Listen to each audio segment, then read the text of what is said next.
The skid has to end. Today is the day the Mets go to the Windy City and we pray to the Mets gods that this 8-game losing streak comes to an end. The good thing is that teams go to the playoffs, like the 1999 Mets when they lose 8 games in a row. So it is not a death sentence, but, we're in the hospital right now. We are on our deathbed, but we are not dead.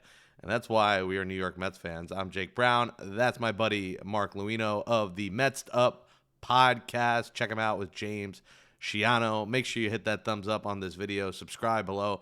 We just passed, in honor of 420 coming up, Mark. Oh, we hit 4,200. So that was nice. a cool moment for me in my personal life. Big day Monday. Big day. It sucks that it's on a Monday, but it doesn't matter for me. I'm not working right now. Now's the time you could celebrate the holiday season. But yes, make sure you follow him at Giraffe Neck Mark. Now, Mark is part of the Benihana birthday crew, which means he's an official friend. And the girl gets invited next year. She's allowed. Okay. She is Jake Brown approved. She's excited. She's added the list. She'll be one of the inevitable that is sick the day of and has to drop out. And the list goes from like 12 to 6. But she gets the invite as long Nice. She's not vegan, right? No, she's good. She's good. Okay. No vegans allowed at the dinner table. Sorry, guys. Too much meat at Benihana, but not enough meat in the Mets lineup. And, we'll start there, Mark. I just think, and I tweeted this, I want to start with this, and you said you have something on. Brett Baty, Mark Vientos. To me, I think with the Vientos thing, we knew that I just don't think anyone wanted him. The value wasn't there. Maybe he raises that value, but I think the Mets have to consider at some point, and I'm not saying now, I get their values aren't high, but they got to consider shopping both Vientos and Baty at some point this season. Yeah, I think if they had the opportunity to trade Mark Vientos at any point within the last calendar year, I think they would have. I don't think that anybody on the planet wants to give up an asset right now for Mark Vientos, and that kind of sucks for him. It's not really fair to him, even his evaluation as a player. Like, he can bring some value to a team. He can hit left-handed pitching okay. He has the ability to hit for some power. We saw how good he can be, but right now the version of Mark Vientos that's on this roster is redundant. It's a little bit useless. I don't know. We're trying not to be the meanest guy on the planet here, but I've been out on Mark Vientos for a while. I didn't particularly love that we had to play him as much as we have so far this year. Of course, the Jorge Polanco injury is a big reason why, and the fact that Brett Baty has been struggling. The only thing that I'll say with Brett Baty over Mark Vientos that I think why the Mets probably aren't going to trade him or look to shop him, but probably aren't also keeping that door completely closed. The fact that he's so controllable, he's on this team until 2030 for absolutely free. The Mets need to have some free players. And until we see that next crop of younger guys make it to the majors and have any sort of success, it's difficult. That being said, Brett Baty hasn't walked this year, so it's not like he's having a ton of success at the plate right now. The saving grace with Baty is that he made a swing change, apparently, this past, going into this season.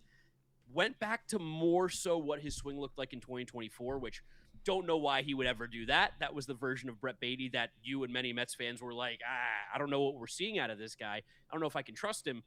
He made changes back there. I don't love that. I hope that we see Brett Baty revert back to a lot of what he did in 2025, not just from a production standpoint, but from a setup standpoint, a hit standpoint, a philosophy standpoint, a fundamental standpoint. Because this version, we've seen this version before. This is the version where I understand where people are like, how can we trust this guy to play every single day or be a part of this 26-man roster? Mark, I was like, this is so Metsian when I had to put on my blue light glasses and see that Brett Baty's on base is below his batting average. I didn't think it was possible.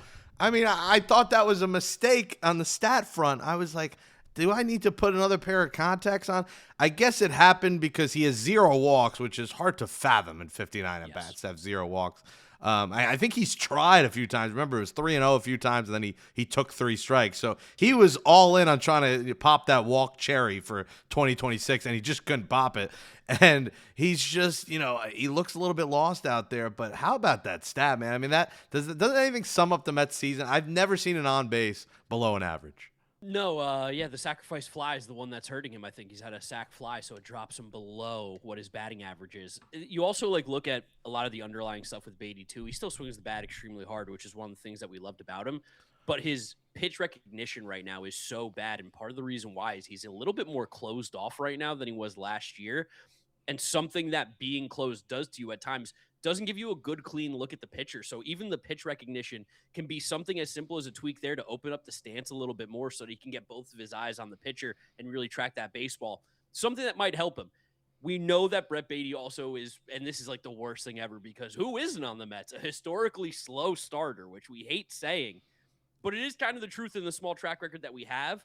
I'm hoping that we start to see Brett Baty heat up a little bit. I also think that playing right field, not knowing where you're going to play every single day, being moved around the order constantly, I think that's something that the Mets need to address because there needs to be some certainty, I think, for these guys when they get to the ballpark. And outside of Francisco Lindor, I don't know if anybody else knows where they're hitting, where they're playing every single day. Yeah, that's an issue, and I think we came into this season talking about positional flexibility and run prevention, and the critics will say, look, you got a third base never played third, first base never played first.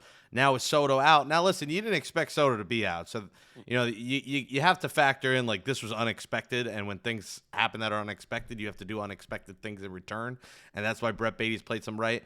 It's not pretty in right field. So Juan Soto, like they say at the homestand, be back Tuesday. Like don't tell me homestand Tuesday or bust. Like no more games after Sunday. Monday is a much needed off day.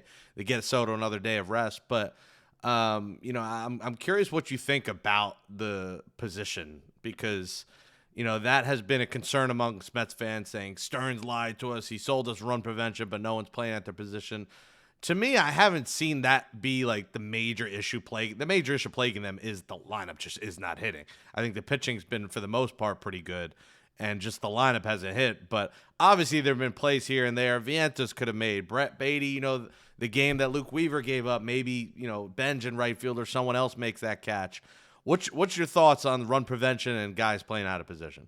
I mean, I'll say this. The Mets are 8th in baseball in OAA this year. This is why, sometimes, and I even fell into this trap too. Like, Bo Bichette, to me, looked horrible at third base earlier in the year. The numbers have told us that as the year has gone on, he's actually playing a completely acceptable third base, which that's such a massive win for the Mets. And even like Vientos or Polanco or Baty in the outfield, like they're all right around league average.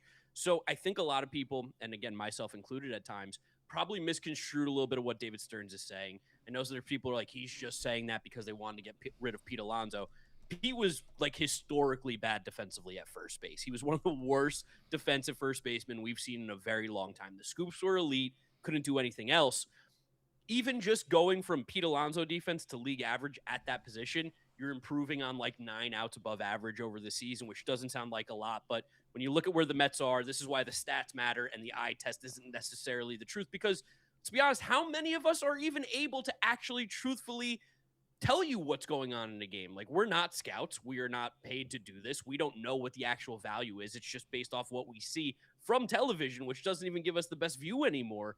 The Mets are 8th in baseball in defense in terms of OAA. I don't think that there's any problem right now with the Mets defense. Like you said, it all lies on the offense. That is the biggest issue. So if we're going to get on David Stearns, I think right now he's done an acceptable job with his run prevention. The problem is that we might have given up too much offense, it feels like, to get that better defense right now. Yeah, and you took a lot of heat for saying that. What was the thing you said? Bo Bichette or Pete Alonso is a better fit than Bo Bichette. Yes. And people ripping you for that. I obviously disagree with you on that because I've been on team move on from Pete since the end of 2023 season. Now listen, I don't want to hear at this point, the argument of bring back the old guys has got to stop. Yeah, like, you can argue the Nimmo trade was bad, but the reason for that trade was to get rid of that 5-year contract. Nimmo had plantar fasciitis. He's going to break down. Nimmo might have a great year. I guarantee in 3 years, Brandon Nimmo is not going to be very good. And he probably is. He's looking like he's going to have a great year. But that contract was made to get better defense, to get less years on a contract, and to hopefully get a veteran leader. Now, we haven't seen the veteran leadership side because when you're losing games left and right and you're hitting, below your weight class, you're not really able to be a leader when you're hitting 170 and not hitting much in Marcus Semien. But I still have faith in Marcus Semien. I mean, his bat speed has definitely slowed down. He's older, but he had a bad start April last year, and he came around and was pretty much fine. Like, you just really want 20 and 60, 20 and 70 out of him, great defense, and good leadership. That's all you're asking. I'll even go more blanket. I want a 700 OPS and the good defense, and Marcus Semien has done his job. It's going to sound insane, but in terms of value, he will probably be similar value to Brandon Nimmo if he can do that. That is the big if right now because, again, the offense looks absolutely dreadful, but here we go again. He's a historically slow starter. Like, we have 7,000 plate appearances in this guy's career, and we know April, he is just, for lack of a better term, complete dog shit in April every single year. So, like, that's the version we're going to get. I hate that we keep saying this about every single player on the Mets, and I don't know why we have a team that's built like that. We also came out extremely hot in April last year, and look what it did for us at the end of the season. So, like, I'm of the mindset of I am upset with what's going on. I am frustrated. I think there are bigger changes that can and should be made. I don't want this to linger, but I'm for sure not hitting the panic button yet. Like you said, we're in the hospital. We're sick. We don't necessarily know what's wrong, but we don't want to, catch pneumonia in there, and that's what I'm worried about. Yeah, pneumonia does suck. And yeah, I mean, it just mattered to me that people are like, we should have kept those three. You can argue till you're blue in the face that maybe they should have made other moves, like sign other players or trade for other players. But bringing back the guys who in 10 years made the playoffs twice and never won is just stupid at this point. Like, I know they were fan favorites, but we got to move on from them. I always tell people, too, that still say this, where it's like, do you think that they all could have played better together than they already have? Because we just saw Juan Soto have arguably the best season of his career. Francisco Lindor 30-30, Pete Alonso 30 home runs, contract year, got paid $155 million because of how well he played. Brandon Nimmo, I think, hit a career high in home runs. Jeff McNeil was pretty good for a good chunk of the year last year. It's just, I don't know how much better they could have all played together. And we saw what the result was. I know the pitching had a lot to do with it, but they've done this so many times. I don't fault someone for trying something different when it seems like we reached our ceiling, and that was 2024, and we still came up quite short. We got to the NLCS, couldn't beat the Dodgers.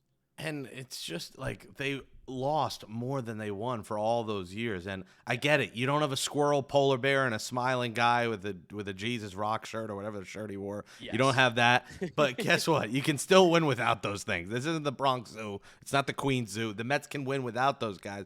But obviously, early on, the emotions are extra high because of that, because of those players. And, everyone is in Frank the Tank mode right now. And am I pissed off? Am I mad? Yes. And, this shit affects your mental health. And, I'm already going through looking for a goddamn job and trying to move back to New York that I just feel so much in worse spirits when this team keeps losing. And all it takes is a win and a win streak. And to get this team together, because I mentioned yesterday, the other day on Mets Daily, Mark, that this team does not have that cohesiveness yet. Like, you notice when they get a hit, there's no hits. There's no like, or there's. I was telling James that same thing. I'm like, I'm on hits. I'm on double celebration watch. We got nothing right now. Isn't that weird? Like, that's just like, I don't know. They look into the dugout and it's like someone will point at something. They might be pointing to one guy, but the cohesiveness is not there yet, and that's something I hope comes around because. Obviously, the story of the 2025 Mets is the clubhouse fell apart, and I know that for a fact, and clearly they have not come together yet. But I do think when they get a win streak, they get maybe a couple more walk-off wins, something will gel. But they need the hit celebration. They also need something in the dugout. The Pirates have the mask. They got the cone. The Blue Jays had the jacket. Can we get, like a Metro card? Can we get something, like a Mr. Met bobblehead, something to rally the troops? I feel like sometimes, this probably isn't fair to say, but sometimes we forget, you're playing a game, right? And, you can have fun doing this. And I know people get on Francisco Lindor for being smiley and stuff when things are going bad, but I do think that's how he deals with the pressure. I think that is him being himself. And you want Francisco Lindor to be himself. That's when he's at his best. I think that this team, over the last few years, kind of for a while now, they get a little tight, and you can see it. And like you mentioned, it's the little things that don't really matter, but celebrating, having some gimmicky fun, doing some BS. Remember when Todd Frazier came in and for all the crap that I gave Todd Frazier, he got this team loose. They were doing the celebration. They were doing the salt and pepper thing or whatever that they were doing. There needs to just even be something where this team can almost take a breather and kind of remember that they're playing baseball. And to the point of the gelling, there's so many new guys here. We had the World Baseball Classic, so a lot of these guys weren't even together for the entire offseason at spring training. I think that the easiest way to get some cohesion, to get some vibes, to get some guys that look like they're a team together, it's not that they're not a team. It's just that it's really hard when you're losing. And that's even part of why I think that there was the issues last year where it's when you're losing, when you're pressing, it's really easy to have issues. When you're winning, the vibes are high, everybody loosens up. You're going to start to see the Mets taking war hacks again. Like opening day, the Mets were swinging out of their shoes against Paul Skeens, the best pitcher they faced all year. And then you see them go up against Justin Robleski, who had absolutely nothing, 4 swings and misses, and they're just hitting balls into the ground. There's going to be a looseness that comes. They just got to start winning some games. But that's also why I look at the leadership, and I constantly am questioning Carlos Mendoza, whether it's fair or not. That's where I was going to go next. And, you can and every year this happens with a bad team, as they say, it's not on the manager, the players. We know the players have to be better, but in the end, in every sport, it comes down, especially in baseball, to the manager. When you have 162 games, you're in that locker room for 8 months, in that clubhouse for 8 months. The amount of losing, I've never seen it. I don't think the 1962 and 1963 Mets had the losing streaks that this team has had in the last calendar year. I mean, 8-game losing streaks in September. 2-8, 2-7, and a 6 and a 4. I mean, it's unfathomable, and someone's got to rally the troops. I actually think, and everyone goes right to Beltran. David Wright has told me personally he's not coaching. So get the David Wright thing out of the. He does not want to coach. He's happy with his family. He's happy coaching his kids in T-ball. Huntington Beach, he's good. Yeah, he is not coming here 162 games a year. JD Martinez, he's happy in his cushy 6-figure role where he probably does nothing, and he comes to the stadium once a year and texts Mark Vientos, "I'm your DH whisperer." Yeah, he plays pickleball. Listen, he does what I do. I play it every day here in suburbia. It's great. It's an addicting game. He's addicted to pickleball. He's not going to coach. I think Kai Correa I don't know him that well. I think he has some fire in him, and everyone raves about him as a coach. That I think you're going to come to a point here in the next couple of weeks, if the losing continues, where he steps in and becomes the manager of this team. Are you team replace Mendoza? Do you go Correa? Do you go Beltran? What do you do? I think right now there probably just needs to be a new voice, whatever it is. Whoever they pick, I don't really care. I'm kind of unfortunately just a bit of a hater right now on Mendoza, which sucks. I'm not ever rooting for someone to lose their job. And he's a great guy. He's a nice guy. We like the person, but not the manager. It feels like he's a little bit over his head at times, where he has the cool, calm demeanor, and I do think that is valuable to a team, because you can't be overreactive, but also you can't be underreactive. And from what we get to see as the public, it feels like at times that Carlos Mendoza is a little underreactive. And I constantly go back to maybe the laziest, worst take that I ever have. But a lot of the similar problems that we have with Carlos Mendoza, which is in-game decision-making, bullpen management, lineup configuration, it's the same things that I see across town with Aaron Boone. And Carlos Mendoza was under Aaron Boone for all those years. It felt like it was almost too much in front of my face at the time when it happened for me not to realize it, that a lot of times you learn from the guy that I don't want to say this, but underneath, it's a little more prevalent in football and basketball. But it seems like a lot of the same problems that people have with how Aaron Boone handles the game, we're seeing with Carlos Mendoza. The difference is that Carlos Mendoza doesn't get ejected once a week. He's a little bit more calm. And I think that might be the weird difference between these two.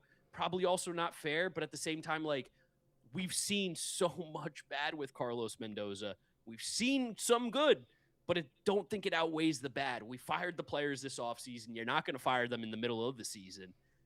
I think there needs to be a change. And if this series against the Cubs goes poorly, I think even if they lose 2 of 3, I don't think he can coach another game in Citi Field, in my opinion. I always said if they get swept this weekend, he's fired Monday and the off day. And you have an off day, which is the perfect time to do it. Get guys acclimated to whoever the new man. I just don't think they're going to bring in an outside voice in the middle of the season, to say hire Beltran, who's getting his number retired later this year, which will be kind of funny and awkward to be hey, I'm going up. He's get off the field. You got to put a lineup together, and the people saying Joe Girardi. There's no shot it's going to be Joe Girardi. Also, we saw a team in our division. The reason they fired Joe Girardi, Nick Plummer home run back in 2021, 2022, whatever year that was.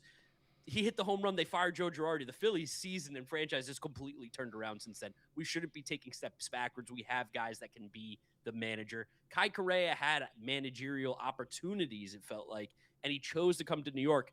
I think it's because he knew Carlos Mendoza was on the hot seat. Yeah, and listen, he filled in for Gabe Kapler. I think that's part of why they brought in Correa is they look at him as a potential replacement.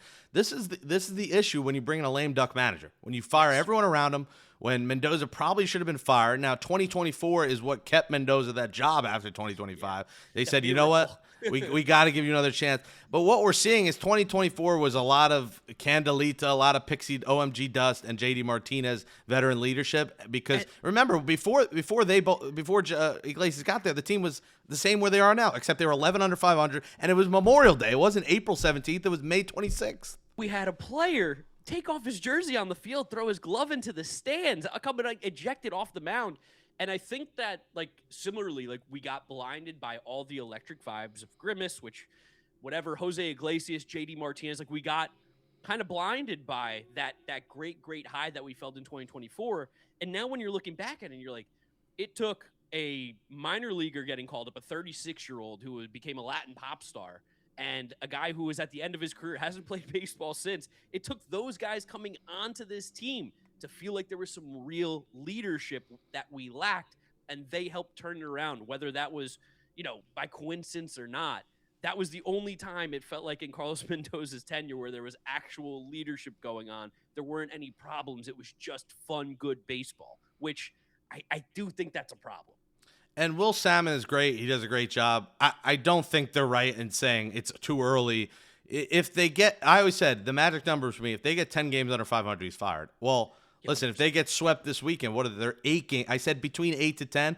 If you go on an 11-game losing streak after what happened last year, you have to be fired. So, and listen, I want the team to win. So I'm not one of those people being like, I hope they get swept this week and he's fired. I hope Carlos Mendoza's managing on September 1st because that means the Mets are winning baseball games. That's ultimately what I want. I want to see the Mets win, but the trajectory that we're on, like you said, it feels really bad right now. I just worry about floating a little bit around 500 and then keeping around all year. And it's like, what could have been if they changed voice? Now, we know that doesn't change everything.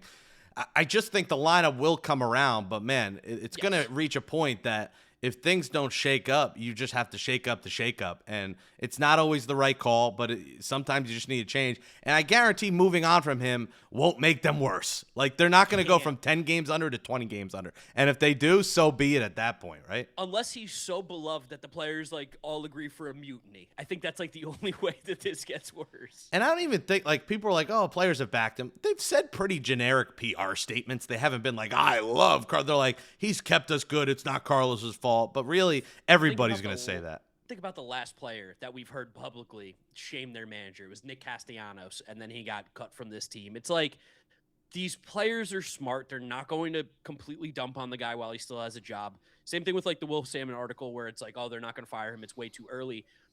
No one's going to tell him that they are going to fire him. And then Will's also not going to publish that the Mets are considering firing him. Like that would be bad from the Mets perspective, from Will's perspective. It's one of those things where I think we need to read between the lines, and the fact that we're even having the conversation in an article saying like, I mean, it's the last thing that you hear, vote of confidence. We trust this guy. That almost is telling you without telling you that he's on the hot seat. Hit the thumbs up on this video. Hit subscribe below at Jake Brown Live, at Draft Neck Mark, Mets Up Podcast. The vibes got to shift, and maybe this is just a vibes thing, and people are ripping me, making fun of me. Story of my life. It's fine. People laughing at me. It's fine. I like when people laugh. Well, you can laugh at me, but laugh with me as well. Of course. Mark Canha. You brought in Tommy Pham, who fought diner employees in Queens for under tipping $2, who was not liked by one current Met that's still on the team. And listen, his bat speed is not there. I mean, he only had 5 games in single A. They very much rushed bringing up Tommy Pham. He looks completely lost at the plate. Why not take a flyer at Mark Canha as your 26th man to replace Jared Young? I know you're smiling. You're probably going to laugh and say no way, but maybe I just think I like that he also does food reviews. He's a foodie. But I love Mark Canha as a person, as a baseball player. His career's over. He just got over. cut by the Rangers, so he's actually available right now if the Mets do want to pick him up off the scrap heap. Well, that's why I mentioned it. I saw he was free. I'm like, now's the time. I'll say some even crazier stuff. Like, I think just give it to one of these guys in the minors right now. Like, we saw Christian Pache have a good minor spring training. I'd rather see him. I just think that there's more ceiling right now. When the thing that I didn't love about the Tommy Pham signing was I don't see the ceiling. I don't know what he brings to this team besides maybe a little pep in our step, maybe a little insane person on the roster. I mean, shit, like give Nick Morabito a look if we're doing this. Like, I don't think either of these guys are going to change things by any means, but I'm pretty confident I know what kind of player Mark Canha is going to be, and I don't see one that's very productive. Similarly to Tommy Pham, I think they probably went a little too hard just throwing Tommy Pham up, especially coming from Port St. Lucie, because as we can tell, he's clearly not ready to play at a major league speed or pace right now. It seemed like that was one of the first times in a while that we've seen Davis Stearns scramble, feel like there wasn't actually a plan in place. Like, we made all these moves this offseason to address the depth, and then you just went and signed the guy who hasn't taken that bat in 6 months. We never thought the Mike Tauchman injury would hurt as much as it has, but it really has hurt this team. I mean, I really think Mike, as crazy as it sounds, I think Mike Tauchman alone being here, the Mets probably have a couple more wins just with the lineup ineptitude. Plus, you wanted to play Brett Baty at right. I mean, Mike Tauchman would have played. Mike Tauchman plays a fine outfield. Like, he plays all three positions. He's not great, but he's fine. Got MJ Melendez now. I love MJ. I'm a big MJ fan. I like MJ Melendez more than Michael Jordan. Like, I am a big MJ Melendez guy. That's the real MJ. The real MJ in my life is MJ. Like, if someone said to me, "Have you met MJ?" I would say MJ Melendez. They'd be like, "Who the hell is MJ Melendez?" But that is my MJ, and he might not be able to do a moonwalk. Maybe he can. We'll have to ask him. We'll have to get him on one of our shows at some point this year. But I just think they need a spark, and he's the first piece. But yeah, I mean, listen, Morabito's the one guy in AAA who's hitting right now. I looked through the AAA line of what the guys were doing, and not no one's doing anything. Arroyo could be an option as well. He's not doing much, but he's been in the big leagues, so maybe you take a chance at him. But again, it's early. It's much colder there. Like, it's colder in Syracuse. Balls will eventually fly out, and the obvious argument is, but the other teams are hitting. How come the Mets? Well, this is sports. One team wins, one team loses. It happens. It's hot as balls this week. My allergies were killing me all week. Pollen everywhere. Everywhere. This is like old people talk, but really it's just life talk. Is that the Claritin wasn't helping me. People are telling me that try Clarinex. It's like the steroids of Claritin. Okay. I played the clarinet, but I might need the Clarinex and the clarinet. Play a little Kenny G with the Clarinex in my system because it's bad out there. So stay inside unless you're playing pickleball, which is what caused my allergies to go bad. Anyways, this is Mets Daily. We talk everything here on the program, but listen, I would sign Canha just for the sake of it. I mean, it can't get worse, but I agree. I mean, obviously, he might be worse.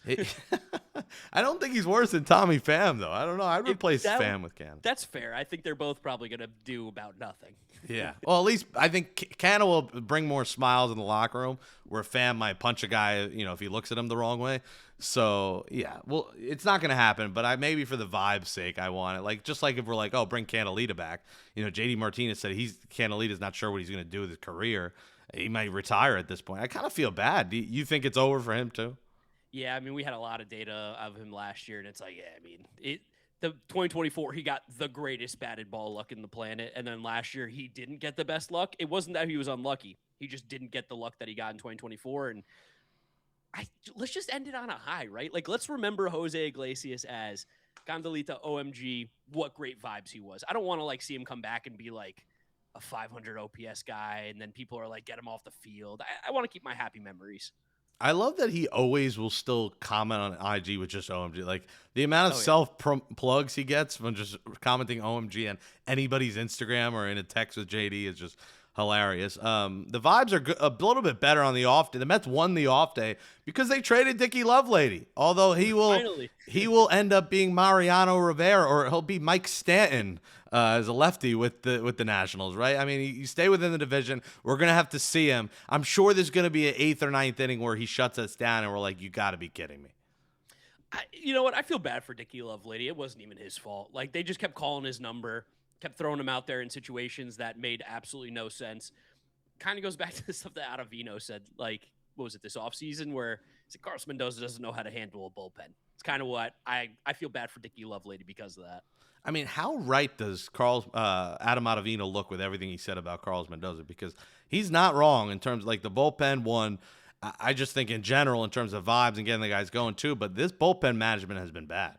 Devin Williams didn't pitch for 9 games. That's unfathomable. I know the Mets were losing, but you got to get him in. Imagine if you didn't do anything for 9 days and then had to come back and just be like, oh, do your job again. You're like, come back from vacation when you're off for a week. The first day back, you're always a little bit slow and rusty. Devin Williams sucked the other night. Like we know that. But also at the same time, he hadn't pitched in over a week. That is unacceptable. You have to manage the bullpen better. And sometimes it's even in a game that's over, just get him 15, 20 pitches. If he gets into trouble, yank him so that he's not done for the next day. Carlos Mendoza thinks way too far ahead. He is not a win the game in the moment type manager. That's my biggest critique of him. Yeah, especially in a game like, say you're down a run, like ninth inning, he would go to like Luis Garcia instead of going to, and now Luis Garcia's release. He used Dickie Lovely back to back. Like, he just, some mind blowing decision. The A's game, yeah, there was chances for Devin Williams to pitch. In the end, we were blaming the offense, but you can't look at this season and not blame the manager for anything because he's been a problem with this team. What will happen? We are going on 6 days now since Luke Weaver's pitched as well. I know his last outing was horrible, but it's like these guys need to get into a rhythm. It's very difficult to stay hot when you don't even get to go into the game. He also has to use elite pitchers back-to-back if you're in a spot to win. There's spots where Brooks Raley will go 11 pitches and be unavailable the next day. I don't know how that's possible. 11 pitches. Like, he has to go back. And I get it's April. We'll cut him slack again. It's early.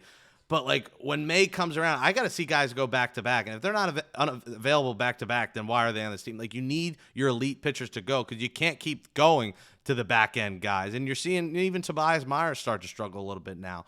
But I got to see guys go back-to-back. One of the biggest issues that I have right now with how this Mets team is being run, and I won't even point it to Carlos Mendoza, I'll just say as an organization, there's 26 men on the roster, and every single game it feels like we're playing down a few men. That is, to Carlos Mendoza's credit, that is very difficult to handle. The fact that you don't actually have a full roster that you can use, we got to clean this stuff up. Guys have to just be, as part of its health, but like Jorge Polanco, like we know he's been hurt, put him on the IL. Like there's got to be some, you got to give him at least some flexibility to have guys that he can use. There are too many guys that are simply unavailable on a day-to-day basis. This seems to be a constant, like Polanco should have been in the IL for 2 weeks. And I said on the show yesterday, my friend texted me about bursitis is like the treatment is icing, resting, and they keep playing him. It's like they're making it worse by putting him out there. And it's like, if he's day to day, you don't know if he's unavailable or available or he's unavailable. Yeah. Like Jared Young had a sore knee, then it became a torn meniscus. I'm like, that can't happen. Put the Corona Anchorman gif. Boy, that escalated quickly. Like, how does that happen? It's just, it's the ghost of Ray Ramirez is at Citi Field. I said that last episode. Really? Yeah. I said the exact same words. I said the ghost of Ray Ramirez is haunting us. Listen, Benihana minds think alike. That's the Splash and Meadow think alike. But yeah, it's true. It's just like, and Ray Ramirez, nice guy. I've interviewed him, cool guy. I feel bad. It's just like Dennis Potvin. I talked to Dennis Potvin. He hears Potvin sucks at Wimbledon. I'm like, good God, he can't even avoid it in England.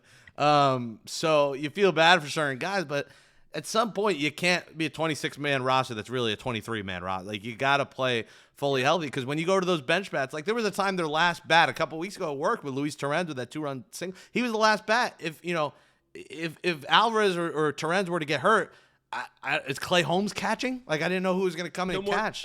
No more Jeff McNeil to be the emergency catcher. And that happens to them where they run out of players and you're just hoping no one gets hurt. You're hoping it doesn't go extra innings or you're royally screwed. And you got to manage a roster better. You got to, have guys healthy. Do we get this? Do we right this ship in Chicago, Mark? Do we get this going? I mean, do you want me to say what I think is going to happen or you want me to be positive? No, say what you think. Senga tonight versus Cabrera. Senga versus Cabrera. Oh, it's a 220 game today? Oh, my goodness. Every game is 220 this week. My God. Oh, that's amazing. I absolutely love sometimes playing in Chicago. What's the wind? That's what I need to see. What's the wind today? I forgot today is 220. It's kind of fun, although it's a nice day. I want to be outside. Damn. Blowing out to left field. Out to left field. I don't know if that's good or bad for us, but we'll take any help that we can get. The Mets, historically, I think, have been okay against Edward Cabrera. They've gotten on base against him a ton. Let's have some fun. Let's take some war hacks. I think this is going to be the toughest one. The rest of the series, the Mets have no excuse. They should be jumping all over this Cubs pitching. They've been so bad, I didn't even see the game time being 220. And I should have remembered because Chicago is the one place that does that. I mean, I guess it's good because it leaves your night free to just live and go out and have some beers. And yeah, if they stink, at least we can go out afterwards, have a couple beers, and forget it even happened. Yeah, although I'm sad now I'm missing the daylight because you got to watch. I'll probably be on TikTok Live doing my usual stream and watching, but it'll be Senga versus Cabrera. Tomorrow it'll be Peralta versus Tyone.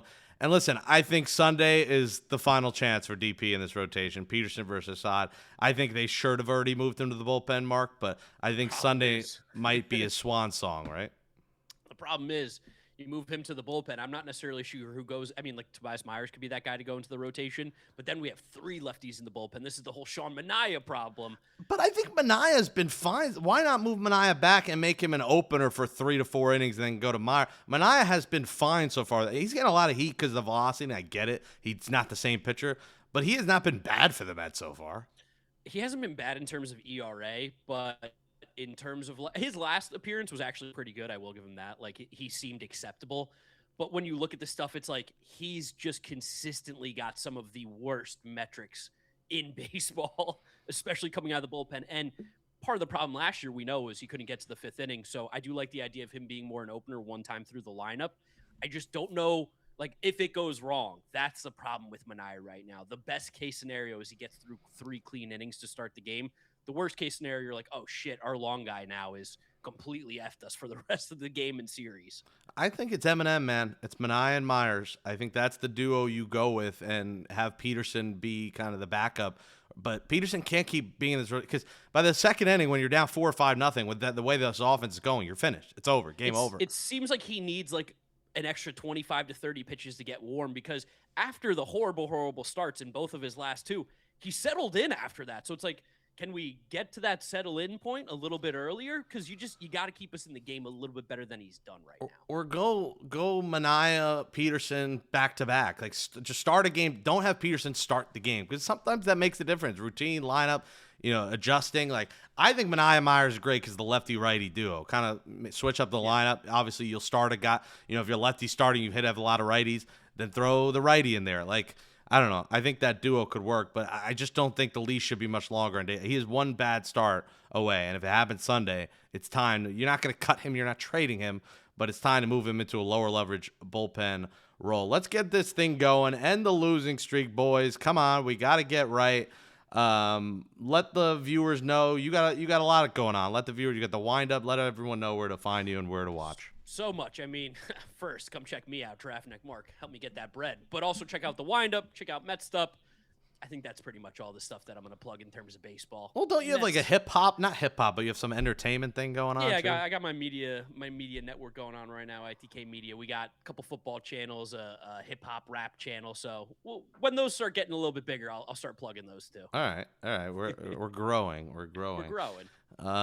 Well, thank you as always for coming on. Of course, Jake. Make sure you hit that thumbs up, comment, subscribe. We just passed 420 with 420 coming up. 420 with another 0. Blow some smoke out.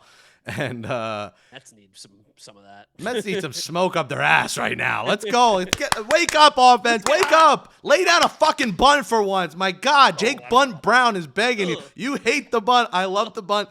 You love Luis Robert. I didn't love it. It worked. Thank God for Luis Robert. That has worked out. Well, so far, let's give him credit, although he's been a little bit up and down. But just lay down one bunt to make me. What about a sack bunt, Mark? Like Tyrone Taylor a week or 2 ago. Runner at first, nobody out. He should have bunted. He can bunt. He can be the bunting guy. It's just he never bunts. They have stolen less bases. They don't play small ball. Your boy Jared Young. Yeah, that's my favorite play of the year. Like, when the first baseman is playing in Guam out there, you have all this room. Just lay it down on first base. It's no one can bunt anymore. The D-backs last week, they were putting on a masterclass of small ball, and I was like, man, this is the kind of offense I need here.